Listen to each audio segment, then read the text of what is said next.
Witnessing a baby owl's maiden flight might just be one of nature's most heart-stopping moments, equal parts adorable chaos and raw predatory potential. Here's something most people will never experience: watching Arctic native snowy owls stumble through their very first attempts at flight, right here in Oregon. But here's where it gets controversial. Should we be keeping these wild predators in captivity for our entertainment and education? Last Sunday, August 17th, an extraordinary scene unfolded at Eugene's Cascades Raptor Center. Visitors held their breath as a 2-month-old snowy owl, still covered in fluffy down feathers, attempted what could only be described as the world's most determined vertical climb. Picture this: a ball of white fluff launching itself a whopping 3 to 4 feet upward onto a wooden perch, tiny talons scrambling for grip like a toddler learning to walk. And this is the part most people miss. These aren't just cute baby birds. Those same downy talons that look so innocent today are already showing glimpses of the fierce Arctic predator this owl will eventually become. The gripping strength, the piercing gaze, the calculated movements, it's all there, just wrapped in an adorably clumsy package. The snowy owl wasn't alone in this aerial debut. A baby northern hawk owl joined the show, both species representing something truly special. Most of us will go our entire lives without seeing these magnificent creatures up close, especially as fledglings. Snowy owls call the harsh Arctic regions home, making this Eugene encounter genuinely rare. When the center's trainers introduced these newest residents to the curious crowd, something magical happened. Heads swiveled, though admittedly not with the impressive 270-degree range these owls possess.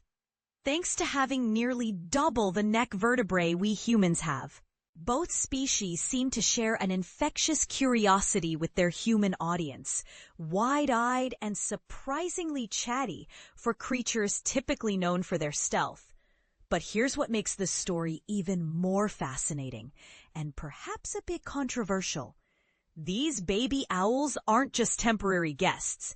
They're being groomed to become permanent residents, future stars in the center's educational outreach programs. Over the coming months, they'll transition from these endearing crash landing attempts to polished flight demonstrations, joining Oregon's only certified raptor rehabilitation center as living ambassadors for wildlife conservation. The center operates on a fascinating dual mission that raises some interesting questions. While treating injured wildlife for eventual release back into the wild, they simultaneously maintain a collection of permanent resident birds who can never return to their natural habitats.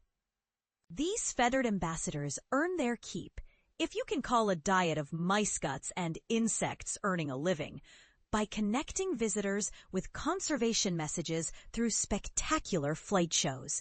It's a model that works, connecting urban audiences with wild creatures they'd never otherwise encounter. But it also sparks an ongoing debate in conservation circles.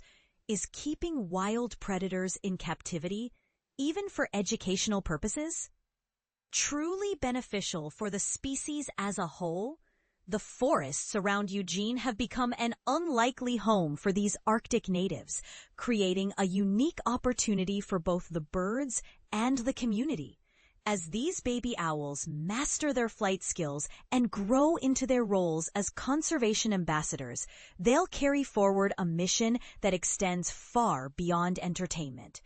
What do you think? Is housing wild predators in educational facilities a necessary tool for conservation awareness, or does it cross an ethical line we shouldn't cross?